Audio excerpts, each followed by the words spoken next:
Going. Okay, yep. Okay, we're just getting started here and folks are just starting to come in as attendees. So we'll give everybody a few seconds to join us here.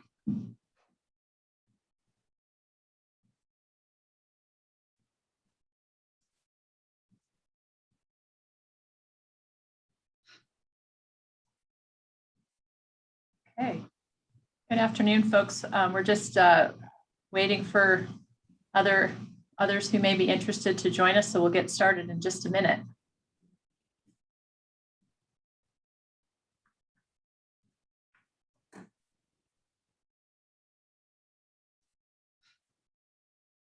Okay. Well, Matt, you've started recording, right? I think we could probably get started here. So I'll kick things off. Good afternoon, everybody. I'm Leslie Ellis. I'm with Larimer County, the Community Development Director, and I'll have colleagues here who are on the webinar introduce themselves as well. So go ahead, Matt. I'm Matt Lafferty. I'm the Principal Planner here at Larimer County, and I work on long-range planning matters. Thank you. Jen? Good evening. I'm Jen Cram, Planner 2 with Larimer County, and I assist with both current and long-range planning. And Frank?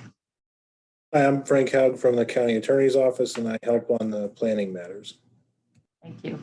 And Elizabeth Garvin with Clarion just jumped in, and I'm not sure if you're fully connected yet, Elizabeth, but she'll be assisting us with this piece of the land use code as well. So that's our team this afternoon, and I'm going to do a brief presentation on some of the information about the project and why we're doing this and how you can participate, what the timeline looks like. So if you'll bear with me for just a moment here, I'm going to pull my slides up on the screen and share those out. I can do that. Okay. Not yet. All right. Are you able to see those slides okay?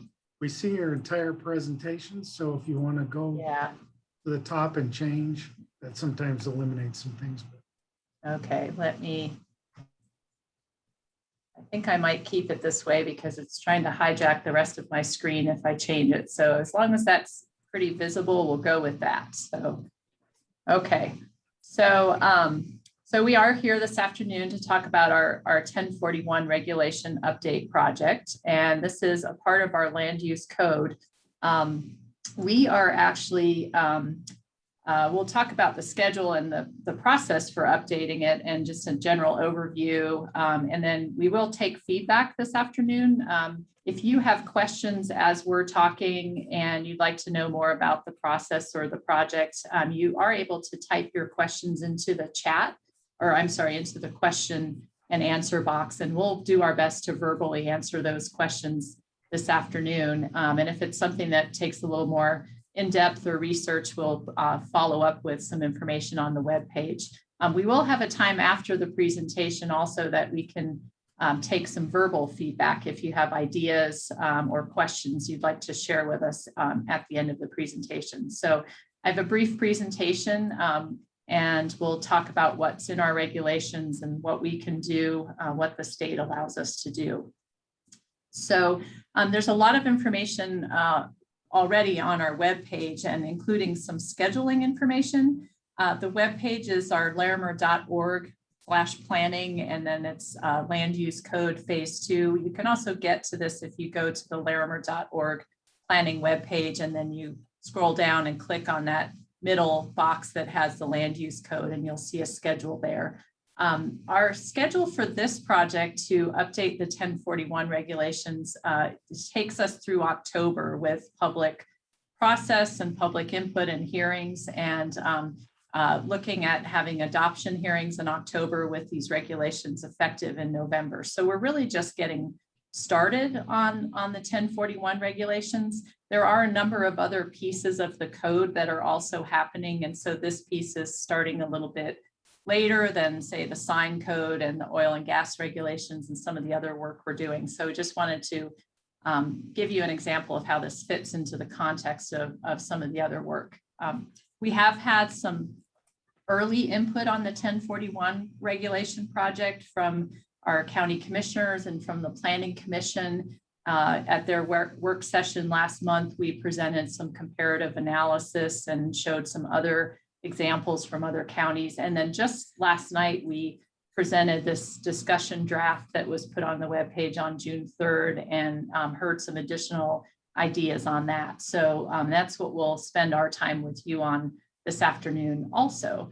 And then going forward, what we have coming up through October as far as public opportunities, and we keep refining the schedule as we do a bit more work on this, but we're working on these areas and activities right now. We'll start doing some more work in July and August around criteria and other items, and then we'll have draft regulations for public input through late August, and then public hearings in October. So if you feel like you're just trying to get up to speed and there's a lot to absorb, don't be too worried, because we've got many months to go, and this is really just the first step in the process. So I'll talk a little bit about what are 1041 powers, why do we have these regulations, what do they regulate, and just to sort of cut to the chase pretty quickly in terms of how they came to be. The Colorado General Assembly in the 70s, in 1974, enacted these measures, and they were referred to as 1041 powers because of the House bill number, and basically allows local governments to identify and have some regulatory authority over areas and activities of state interest through a local planning process. So these are typically projects that cross multiple properties. They might cross into another county. There are things like utility projects, energy projects, and those sorts of things, pipelines. And so there's a statewide interest and impact, but also an interest at the local level to have some say in how those get implemented. So the state statute gives us authority to regulate certain things, but it also gives us limited authority in terms of what we can and can't regulate. So this isn't the sky is the limit and anything can go into these regulations. They have a limited set of areas, and these are types of topics that can be mapped and identified typically through maps and are adopted. So you can see the list here, areas that might have significant impacts on historical or natural areas or around key facilities, natural hazard areas, mineral resources, so on. And then it also has a longer list of activities that can be authorized to be regulated. And there's a long list. I'll show you some comparative analysis in just a moment of the ones that on this list that Larimer County has opted to regulate and that other counties have opted to regulate. And so part of our discussion in this project is, are there things out of these two lists that we have been regulating that maybe we don't need to, or that we want to add to our list, and things that we should be regulating in addition to what we have been regulating. In terms of our county regulations, just a little bit of history on them. They first came into being in 2008 when the county commissioners adopted local regulations. We've changed our code since that time. So that was formerly Chapter 14. It's now Article 10. Which is called our areas and activities of state interest. And our regulations are very consistent with its statutory requirements. And so it applies to those areas of state interest. We have had a couple amendments since they were originally adopted. So in 2009, we added domestic water and sewer transmission lines. In 2010, we added solar energy power plants. And then we've made a few changes since then. In 2020, when this got pulled over as part of our big land use code update, we actually did some minor edits to remove references to IGAs being a means of basically carrying out 1041 permit, the regulations that apply. So Larimer County's regulations cover a number of things. Most of them are utility related. This is the list, and I won't spend much time on this list because we'll dive into the actual regulations themselves here momentarily and show you some of the suggested edits and changes, but you can get a flavor for the types of topics and matters that we regulate through our regulations here on this list. So there are 13 different types, and then a number of exemptions that are spelled out in our regulations. I mentioned that we had done some comparative analysis too, and there is a paper and a table and some information that looks at Larimer County's regulations compared with Arapahoe, Boulder, Eagle, Routt, and Summit counties. And this is a little bit fuzzy and hard to read, but if you go to the webpage, you can pull this paper out and study it in a bit more detail. But you can see from the chart here that in terms of areas that are regulated in this top part, Boulder County is the only one of the counties that actually regulates areas and has adopted maps that look at things like natural hazard, areas that have impacts on historical, natural, archaeological resources, and so on.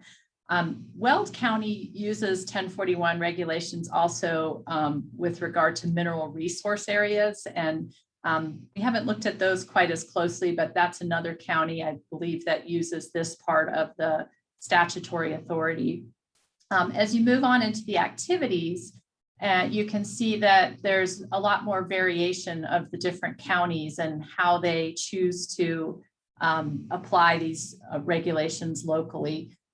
All of the counties are applying these regulations to major new domestic water and sewage treatment systems. Some of the counties apply them toward solid waste disposal sites, Arapahoe and Summit. Some of the counties apply them toward airports, mass transit terminals, highway interchanges, major facilities of a public utility. Larimer County, most of our regulations focus around that topic and domestic water and sewer. And then some of the communities apply it to new communities, industrial water projects, and so on. So that gives you a little bit of a sense of how these regulations are applied. That paper also goes on to look a little bit more at how the counties have opted to expand out their criteria relative to the regulations. And so the next stage of work that we'll spend more time on has to do with the criteria and what's general or specific criteria might apply as we move forward. This stage of drafting and looking at the regulations, we spent most of our time talking about areas and activities. In essence, what should we regulate through our 1041 regulations and what changes might be needed to that section. So that's what we'll spend probably the bulk of our time on today in the conversation. And then as we do more work on this going forward, we'll talk more about criteria and how we actually evaluate applications as they come forward. So I'll pause at this point and see if there are any questions in the chat or in the question box that anybody has about the process before we move on. And then I'll dive into the draft that we've put together. That's an initial discussion draft, and share that with everybody who's on here today. And then we'll stop and see what feedback folks may have for us. So I'm not seeing any questions at this point, and I'm looking at my fellow panelists here. Can you remind them to use their hand raising? Yes, so we're not quite ready to get to the public comment part of it yet. We'll do that here shortly. So I'm going to now pull up the draft of the regulations. So let me start sharing again here. Okay, so what I'll start with here is our general web page. So if you go to our larimer.org planning /planning, and then within our phase 2, let me just back up one step so you can see how our page is laid out. So all of our land use code amendments are here in this middle box, and then you can get a schedule of all the different parts of land use code that are moving forward. And then down below here, we have a page for the 1041 regulations. And on this page is some of that comparative analysis, lots of information from the state, examples from other counties, and that comparison paper. And then our discussion draft is here at the top. So I'm going to pull that up for our discussion and review tonight. And Matt or Jen, can you tell me if that's legible on your screen? Looks good. Okay, great. You might want to make it just a little bit bigger. I think we A did little that. bit last- bigger. Yeah. Okay, how about that? One more time. One That's more, good. one more click. Okay. Yeah, that's good. That really shows up. All right, good. So, so this is the draft, and I'll caveat this by saying this is not a complete draft. This is an initial discussion draft where we've put some notes and ideas to paper, and we've done a little bit of work to build out that, like I mentioned, that applicability, the areas and activities. But we know we have more work to do, for instance, on some of the front end, the purpose statements, some of the process sections, and there's other places that we flagged with notes. So the way to read this is that it's almost like an annotated draft where some parts are actually filled in with some proposals, and then other places note where we have more work to do. So by July, we'll have another draft that's much more complete, and then we'll use that for further discussion, and then we can prepare another draft after that for public hearing. So we'll definitely do a bit more work on this on the purpose statement, and I'm just going to run through this section. It's about 10 pages long, and this is it is Article 10 of our land use code, so it's a chapter of our land use code. And so it starts in the way many specialized sections of our land use code do, which it includes a purpose statement. It expresses what this applies to, how it should be used. So there's the purpose, the applicability, a lot of the language about how areas are designated and the process that we have to go through is guided by the state statutes. So some of this language up at the front end is guided by that, but this jumps right into in section 3 here and pages 1 through 2, the areas and the activities that are regulated through this chapter. And so we've made a couple suggestions already, and we heard some additional feedback even last night.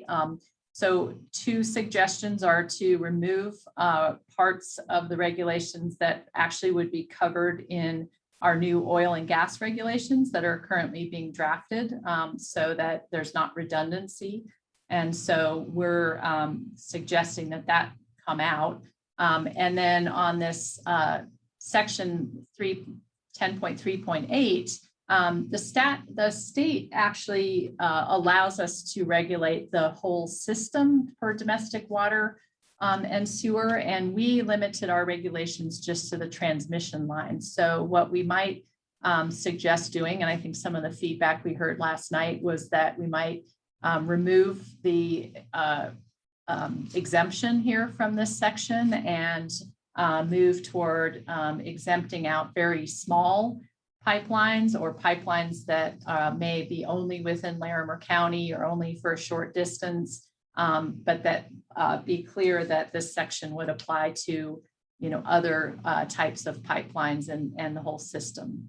So we go on the next page, on page 3, and this is where we've started to make some suggestions for additional new areas or activities to add. And we've heard some feedback so far through the process that we would consider looking at adding site selection of highways and interchanges, both arterial and collector highways, and that we might move toward adding areas of state interest that would be in line with what the state allows us to regulate, natural hazard areas and areas that are focusing around natural resources of statewide importance, and as well as historical and archaeological resources. And I'll caveat that by saying that we need to do a bit more research to find out what maps are available or what mapping is available and what we can actually apply in this case. So, but we have heard some interest in potentially adding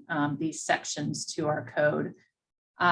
Moving on, I'm not going to spend a lot of time on the specific smaller edits in some of these following sections. We have made some small edits to be more consistent with the statute and to clarify certain sections around exemptions and so on. I can certainly, if you have questions about anything that you see in the draft, please send those to us in the question box. But I will move on and actually probably scan through these sections and move down to the criteria section that we did the most work on.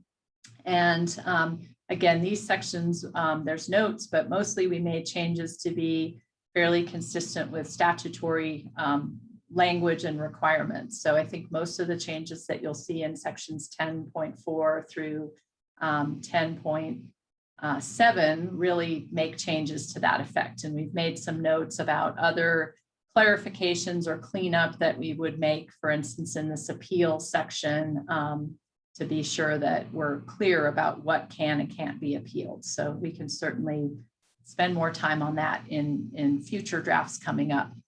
So moving along to the criteria section.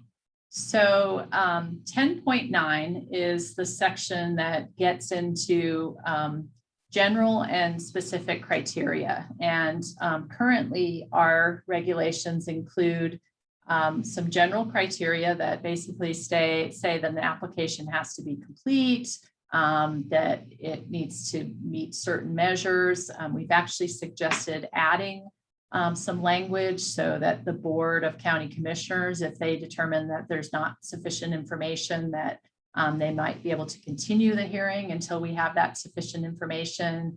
And then we go into the criteria themselves. And right now we have about 12 criteria that are fairly high level and reference other sections of the code and so on. And I think our intent here is to try to create criteria that are a bit more specific and remove some of that ambiguity.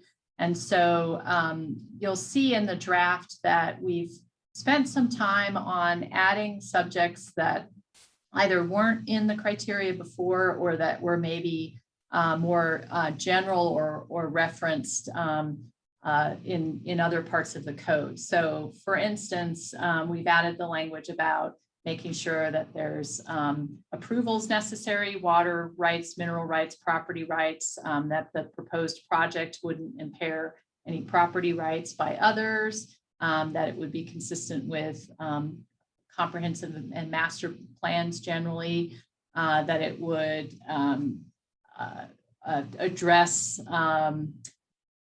reasonable siting and design alternatives, that it's technically and feasibly and financially feasible.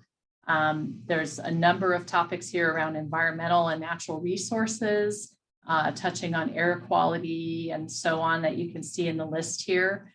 What we've seen in some of the peer community reports that we've looked at is some of them actually go on to spell out each of these topics in more detail in the criteria, and some of in the standards, and some of them actually address them through a separate manual. But the idea would be that we would spell these out a little bit more clearly as to what's being looked at. So looking at things like releases of hazardous materials, making sure the project's not causing a nuisance, public safety issues, sufficiency of water supplies, not degrading future foreseeable future sectors of the local economy, making sure it doesn't impact recreational opportunities and experience, looking at principles of conservation, efficiency, recycling, reuse, and so on. And so there's a lot of new thoughts and ideas here. They still need to be further organized and probably grouped in a more logical fashion. And there's more work to be done to add to these, but we didn't want to go too far down the line of drafting these and polishing these until we'd had some initial feedback and ideas from the public and from Planning Commission, Board of County Commissioners, and others. So the other thing that we can do is start to move toward adding specific review criteria. So we can add criteria that would apply only to a certain project type. So if we get an application for a highway, then there could be criteria that might apply just to that type of application, or if it's a major public utility facility and so on. So we can move in that direction as well. And so there's some notes here about that. The other work that we'll have to do as we move forward is looking at enforcement and guarantees and other aspects of the regulations. We haven't done any work on that front yet. So that would be in future drafts as well. We'll add the definitions and so on. So that brings us basically to the end of that draft, public discussion draft. And I'm going to stop sharing this now, and I'll see if the panelists have anything they'd like to add at this point. And then otherwise, I think we're ready to move on and open this up for public comments. I think that was a great presentation. I would only add that I think, focusing on review criteria is a really big part of this. Is to, the regulations are really tied to criteria, and ultimately that criteria is how our commissioners approve things. So it's important that we, when you look at these, focus on criteria for how things get approved. Yeah, good point, Matt, too. And another thing to point out too is a lot of other jurisdictions actually include all their submittal requirements in their standards. We actually include our submittal requirements in a separate handout and packet, and we'll be spending some time looking at those also to make sure that our submittal requirements match up with our review criteria, so that we're asking applicants for things that are useful as we look at as we do the review, and that we've got sufficient information to do the review. So that'll be another part of the work as we move forward too. Okay, so I think with that, we are ready to see if any of our attendees have comments that they'd like to make, or ideas that they'd like to share with us as we start this project and as we move forward. And you can indicate your interest in making a comment by raising your hand with the raise hand button down at the bottom of your screen. And then Jen Cram will moderate, giving you an opportunity to speak. And I think since we don't have a lot of people here today, we could probably give you up to about 4 minutes each. But we will ask that you keep your comments consolidated to that 3 to 4 minute time, just because we won't keep calling on you. So once you have a sense of what comments or questions you'd like to share with us, then please do raise your hand.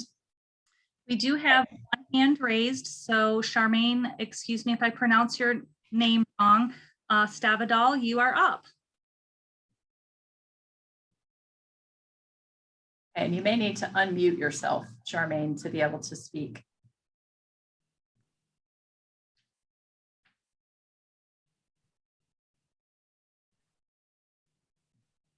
Okay, and we see that you should be able to speak in Zoom, but you'll probably have to hit your unmute button,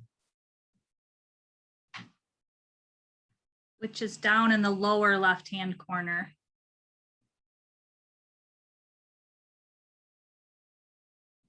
All right, we may have to come back to Charmaine. If you're having some audio problems, you could probably type something in the Q&A box. And then, or the other way that anybody who's listening or on here, if you have comments that you'd like to share, you can go to that project webpage, and there's a comment button. You can hit that and send a comment, or you can, well, that's probably the best way to do it. That will email us your comment. Unfortunately, we're not hearing Charmaine, so.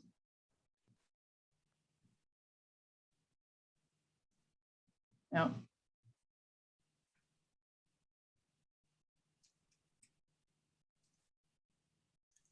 Can you try it now, Charmaine? Looks as though you're unmuted, so if you could try talking now. Still not hearing you. I know Charmaine has my email address too, so if she has things she wants to send my way, we can do it that way, but unfortunately, we're not able to hear you. Is there anybody else who's on today who has comments that you'd like to make? It doesn't look like we have any other hands raised. Yes.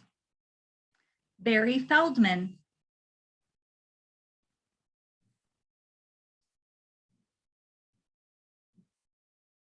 Barry, you unmute yourself and you can speak. Can you hear me now? yes, thank you. Oh. It was hard to find that button, so I'm thinking Charmaine. Find it didn't show up easily. I'm not even sure how I got to it. So I'm Barry Feldman, I live on County Road 56. And I want to make a few statements about this. I'm not sure what some of my concerns or issues, where they may fit, whether they fit in 1041 or somewhere else in land use code or whatnot. But I want to say that over the last number of years through our neighborhood and my property, we've had a high voltage power line put in. We had no power lines whatsoever to now having 70 footers that can be even increased and more power put through. We've had the Thornton proposal that goes right through here. Although they mostly, at least in this area, propose using existing easements. And then NIST, which cuts my property in half as well as many of my numbers, and throughout almost entire NIST project, they are going to, at their own assistance, create all new easements. So in the last few years, we've had two water line issues and a power line. And for starters, I just think somehow, somewhere, there needs to be something written that says, enough is enough for one neighborhood. Kind of spread it out more. We're a little spread out here, so we have less population for utilities and whatnot to have to deal with. So I understand their desire to do that, but we're crisscrossed with all kinds of things. Along with that, and some of the other things that I was looking at, it seems to me somewhere would be really good to have something that really states it before these projects can begin coming through people's properties, that they know already that they are fully funded. They have all their permits in line. And obviously I'm thinking of NIST, particularly at this point, that doesn't have a lot of these things, and they're already coming through and approaching us and wanting to start digging to build the pipes when they don't even know for sure. I know they're sure, but no one else is, I think, that they will have the water to run through the pipes. They have to have 287 rerouted before they, if I understand it correctly, before they can even start digging the reservoir, which will then take years to build and years to fill, and yet they're ready to come through our properties now. So financial solvency, permits, regulations, all that kind of stuff, I think it needs to say somewhere that before they start construction, they actually have that. And that leads to the next question for me, which is, if for some reason these projects can't be completed because of lack of permits, lack of funding, et cetera, and people have agreed to the easement and made their resolution of that with the company or companies financially, and nothing happens, I don't know what happens to those easements. So, presumably those easements still exist, even though they will not actually be used. And it seems to me that it would be good to have something that says specifically, one way or the other, what happens to those easements. And hopefully there would be a way for those to revert to the private owners. And that is mainly what I had to put in for today. And I really thank you for the opportunity for us, the public, to be able to have input.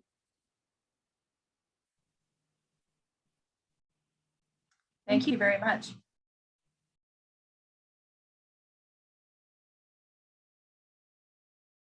And it looks like Charmaine is going to try again. So Charmaine, you are up.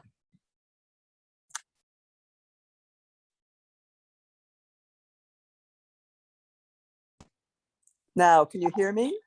Yes. Oh, yay. Thank you so much. Leslie, you had mentioned about enforcement criteria, and that is my biggest concern of many concerns.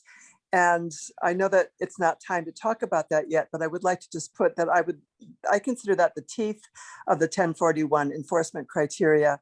And I would just like to know when it is time for the board to look at this and the committees, what penalties would be set for projects which would fail any of the criteria, whether it would be county or affected residents, and who monitors this and carries out the penalties? Those are my questions. Okay, thank you. Yes, and those would be things we would address in upcoming drafts.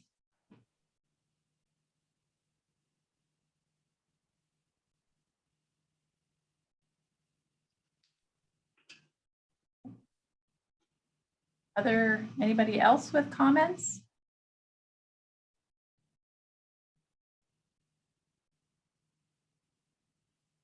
Okay, we do have about 11 people on today. We appreciate all of you taking some time to be with us this afternoon. And if anybody has follow-up questions or comments that you'd like to send our way, we would love to hear from you. And please let folks know about this project if they may be interested, and we'll have future opportunities. Keep an eye on the webpage, and we will post upcoming dates. We do anticipate something in the late July, August timeframe as the next stage of drafting and opportunity for public input and feedback. And as we mentioned earlier, we'll be continuing this through October or so. So you'll have some time to continue to give us ideas and thoughts as we move forward.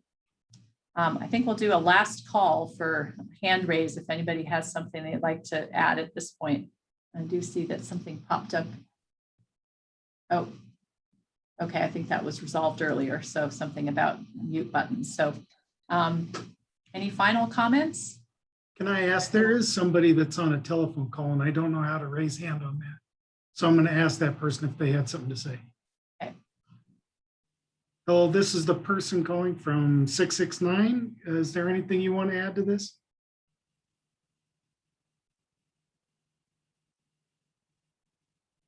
Doesn't look like it. Okay. Okay. All right. Well, thank you, everybody. We'll let you get back to that nice hot day out there and try to stay cool and drink lots of water. So, thank you for joining us. Thank you. Have a good night. Bye, everybody. Have a good night.